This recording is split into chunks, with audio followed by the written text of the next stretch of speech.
കൊല്ലം കടക്കലിലെ 6ഉം 12ഉം വയസ്സുള്ള കുട്ടികൾക്ക് ആ ദിവസം ഇന്നും ഭീതിപ്പെടുത്തുന്ന ഓർമ്മയാണ്. അവരുടെ കൺമുന്നിൽ വെച്ചാണ് അമ്മയെ അയാൾ ക്രൂരമായി കൊലപ്പെടുത്തിയത്.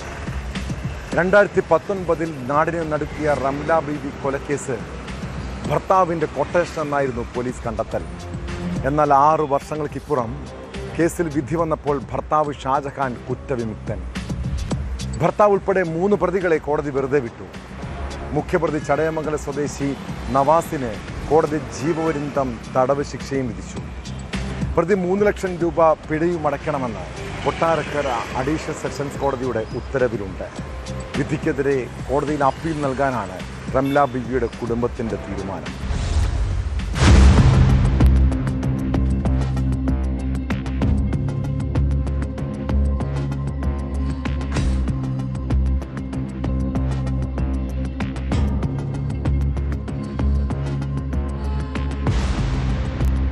ചടയമംഗലം സ്വദേശി നവാസിനെയാണ് കൊട്ടാരക്കര അഡീഷണൽ സെഷൻസ് കോടതി ജീവപര്യന്തം തടവിനും 2 ലക്ഷം രൂപ പിഴയടയ്ക്കാനും ശിക്ഷിച്ചത്.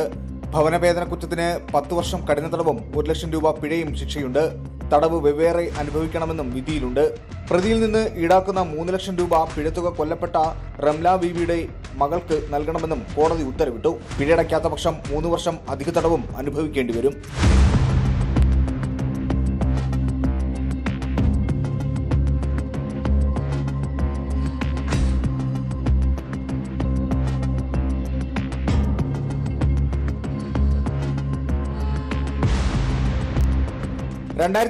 ഫെബ്രുവരി 24 രാത്രിയായിരുന്നു കേസിനാസ്പദമായ സംഭവം നടന്നത്.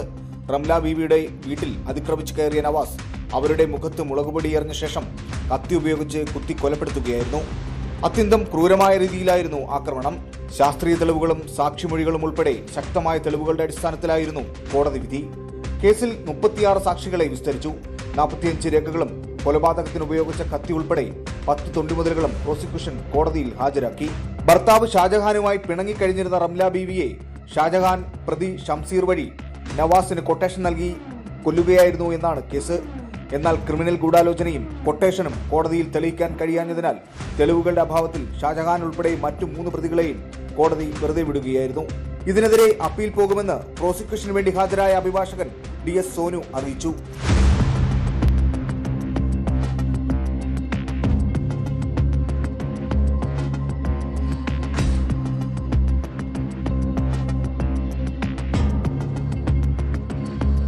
ന്യൂസ് 18 കൊല്ലം. കൂടുതൽ വാർത്തകൾക്ക് news 18 Keralam YouTube channel subscribe ചെയ്യുക.